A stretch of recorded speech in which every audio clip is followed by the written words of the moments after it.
Welcome to waves media Telugu.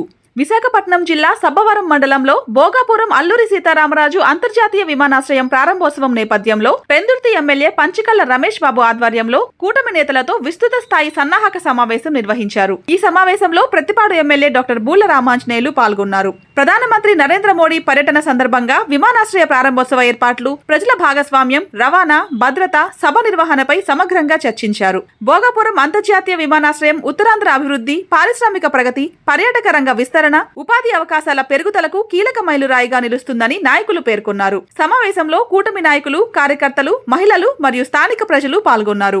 దేశమే గర్వపడే విధంగా రేపు 1వ తేదీ నాడు యావత్తు దేశం, ప్రపంచం కూడా భోగాపురం వైపు చూస్తుంది.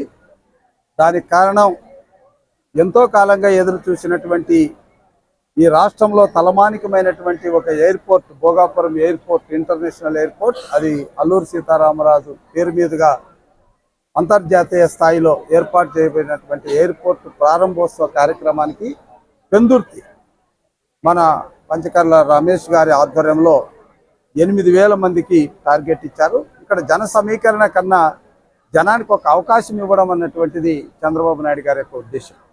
ఎందుకంటే సాక్షాత్తు ప్రధానమంత్రి, మరి కూటమి ప్రభుత్వ నేతలు, అదేవిధంగా జాతీయ స్థాయిలో ఎన్డీఏ ప్రభుత్వం యొక్క నేతలు కూడా వస్తారు. కాబట్టి ఆ అంతర్జాతీయ స్థాయి సమావేశాన్ని చూసేటటువంటి అవకాశాన్ని పెందుర్తి నియోజకవర్గంలో 8,000 మందికి ఇవ్వడం అన్నటువంటిది ఒక అదృష్టంగా భావించి, దానికి మరి స్థానిక శాసనసభ్యులు, అదేవిధంగా మరి తెలుగుదేశం పార్టీ ఇన్ఛార్జి గండిబాబ్జీ గారు, మరి ఇక్కడ యువ నాయకులు మన గోపాలకృష్ణ గారు ఆధ్వర్యంలో అన్ని ఏర్పాట్లు కూడా చక్కగా జరిగినాయి.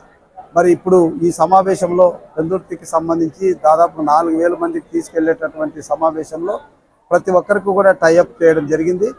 ఇంకా ఎక్కువ మంది హాజరవడానికి అవకాశాలు ఉన్నా మరి అక్కడ ఉన్నటువంటి భద్రతా చర్యల దృష్ట్యా 8,000కే కుదించడం జరిగింది. ఆ 8,000 మంది మేము ఇక్కడ 6 గంటలకే స్టార్ట్ అయ్యి 8 గంటలకల్లా అక్కడ చేరుకోవడం అనేటువంటి జరుగుతుంది.